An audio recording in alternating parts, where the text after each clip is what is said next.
Hello, and welcome to the February 2015 Parent in the Know video blog, Why Conditional Parental Love Hurts Kids. Hi, I'm Dr. Lilladale McManus, President and CEO of Parent in the Know, where we do parenting and child social emotional assessment and reporting. And our mission is for you to have an effective and enjoyable parenting experience to support those ever important positive child outcomes. There is a long-running debate about what is often termed conditional versus unconditional love. This topic is a favorite among the pop psychology gurus, but their treatment of the subject typically oversimplifies. In this month's post, I'd like to unpack the nuances and their impacts on children. In the research literature, this mechanism of child socialization is frequently termed parental conditional regard. While much excellent work exists, I'm going to be highlighting that of Roth, Asser, Deci, and colleagues. These researchers have meticulously studied parental conditional regard and the polar construct of support for autonomy, and their findings are fascinating and important. Let's begin with some definitions. Parental conditional negative regard occurs when parents withdraw affection and attention when their child does not behave as the parent wants or expects. Parental conditional positive regard occurs when parents show more than a usual amount of affection and attention when their child does act as the parent would like. What both share is that the parent has a set of expectations that do not necessarily take the child's perspective into account. Support for autonomy occurs when parents are more accepting of their child without this being tied to his or her behavior, and includes giving reasonable explanations for their expectations for their child, acknowledging their child's point of view, and encouraging age-appropriate choice. Earlier work by members of this group looked at the overall construct of parental conditional regard. Young adults who were college students reports of their parents practicing conditional regard was associated with feelings that they had to comply with the expectations their parents held, feeling guilt after failing, fleeting satisfaction after being successful, feeling their parents did not approve of them, and resentment toward their parents.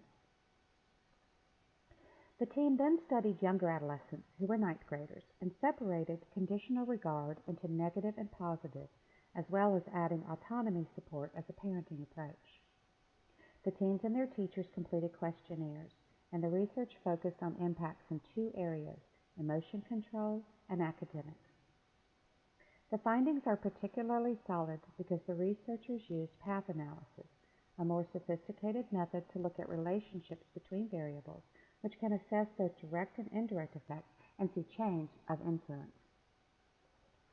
Let's look at what they found. In neither case for conditional regard were these parenting approaches beneficial for children.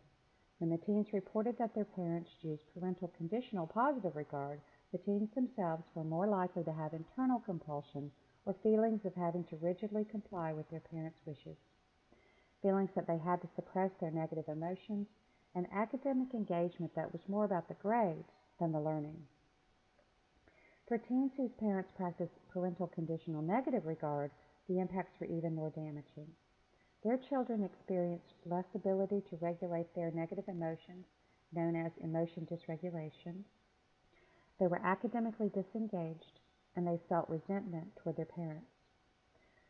Thus, while the goal of children behaving as expected was more likely to be met for parents using positive conditional regard, this came at a high price for their children, and this goal was in fact not met for parents using negative conditional regard. However, there was a parenting approach that did show benefit for children: support for autonomy. Children of parents who showed support for autonomy felt a sense of choice about their actions, were more likely to identify with the value associated with their actions, were better able to regulate their negative emotions by exploring and considering how they felt, and had more academic engagement with a focus and interest on learning. It's important to think about the term unconditional love as opposed to conditional love. Unconditional love may conjure up that anything goes, but in fact a highly permissive style of parenting is not associated with positive outcomes for children. Parents who practice this style of parenting have been associated with having children who lack self-control and are impulsive, are not self-reliant, and who are less content, likely connected to a lack of boundaries set by parents and not giving the child opportunities to master tasks and therefore learn the skills to be independent and how to accept and manage responsibility. This may come from parents not understanding that excessive freedom to behave in any fashion is different than appropriate support for child autonomy, which is the ability of the child to have independence of experiences that lead to learning to manage oneself responsibly and effectively. So perhaps the term is better as unconditional love with boundaries. I'd like to share the sources with you now. They are Asser, Roth, and Deci, 2004, The Emotional Cost of Perceived Parents' Conditional Regard, a Self-Determination Theory Analysis, published in the Journal of Personality. And Roth, Asser, Nemec, Ryan, and Deci, 2009, The Emotional and Academic Consequences of Parental Conditional Regard, comparing conditional positive regard, conditional negative regard, and autonomy-support as parenting practices, published in Developmental Psychology. These studies highlight the critically important role that parents and parenting play in children's outcomes. Parent in the Know provides assessment of parenting feelings, attitudes, and behaviors, which tap into the issues outlined here, along with many others, to help parents better understand their own functioning in the parental role. Our service offers these as self-report directly to parents and to parent educators and counselors and therapists to use in their practice, and we also offer child social emotional assessments. Please visit our website at Parent in the Know to learn more, and feel free to contact us to discuss if Parent in the Know is right for you. Thank you so much for listening and watching this video blog.